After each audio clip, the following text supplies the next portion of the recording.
tiene en esta industria. ¿Por qué desde la Unión Europea y desde Estados Unidos quizás se ha hecho un poco la vista gorda en este sentido en los paquetes de sanciones? Bueno, vamos a hablar con una de las grandes personalidades de este sector en el mundo. Es Adnani, fundador y CEO de Uranium Energy Corp y fundador y presidente de Uranium Royalty Corp. Amir, it's been a pleasure. It's a pleasure to have you here in Negocios Televisión. Thank you so much. Good afternoon. Yeah, the pleasure is all mine. Thank you for having me. Amir, in recent times, there's been a positive movement towards nuclear energy. Can you give us your expert point of view about the current environment for nuclear energy?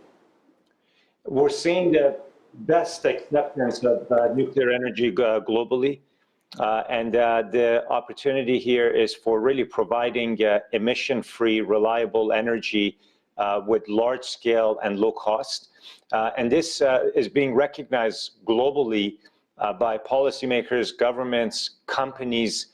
At the recent COP28 event in Dubai, we saw 22 countries pledge to a tripling of nuclear energy.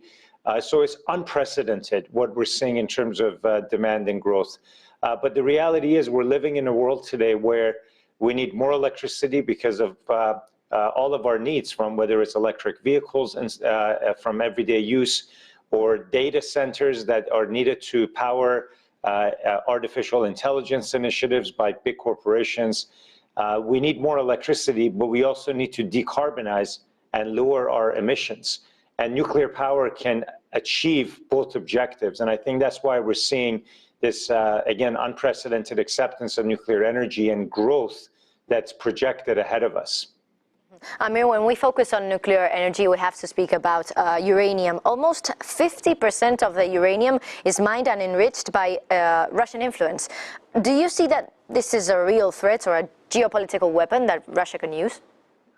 We definitely have seen Russia use its energy resources as basically leverage and as a way to drive their own interests forward. It doesn't seem wise to depend on Russia, frankly, for any energy needs.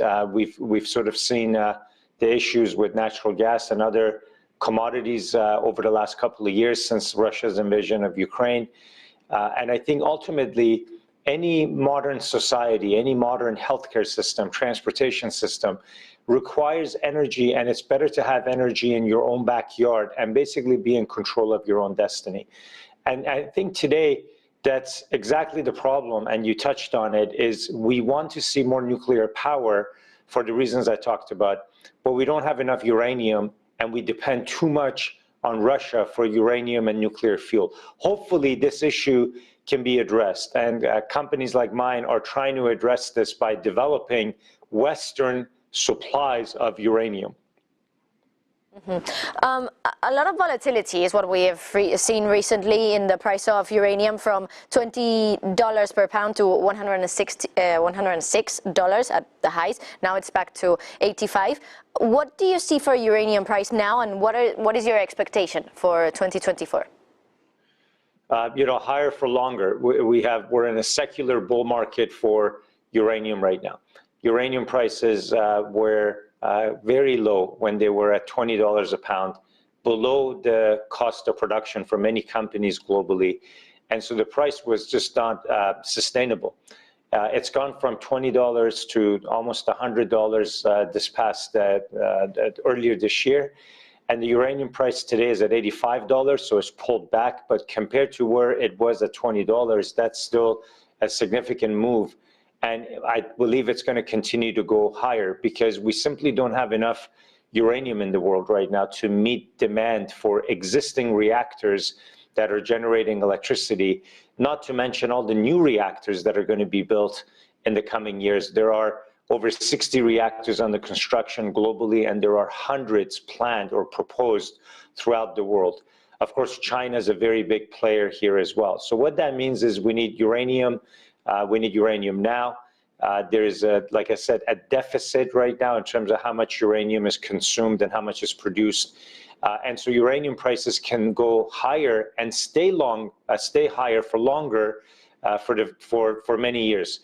The other point I should make is that uranium is less than 2% of the cost in a nuclear reactor to generate electricity. So if the uranium price goes much higher from these levels, it doesn't impact the bottom line of the end user, the nuclear reactor, or the consumer who's receiving the electricity. And that's what's so powerful about nuclear energy. It's such little amount of uranium can generate so much energy. What are the drivers or the catalysts for the uranium price fluctuations? You know, at the end of the day, there might be fluctuations, but the price, again, has been going higher. And what we have today is a uranium price that is almost at a 15-year high. There's demand from not only utilities, but also governments. The U.S. government has created what they call the Strategic Uranium Reserve to purchase uranium for the government account, because the U.S. is very concerned about the dependence on uranium from Russia. Russia is the largest supplier of uranium, not just to Europe, but also to the U.S.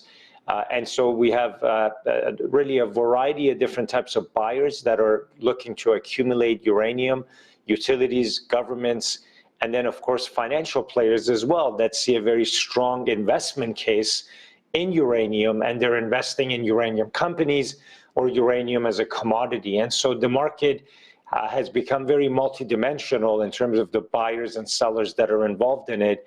And it, I think, confirms all the points that we're making here, which is a sector that was very much out of favor and hated for so long, but now is finding this new resurgence of interest and growth, which is what's bringing so many different types of buyers to the market for uranium.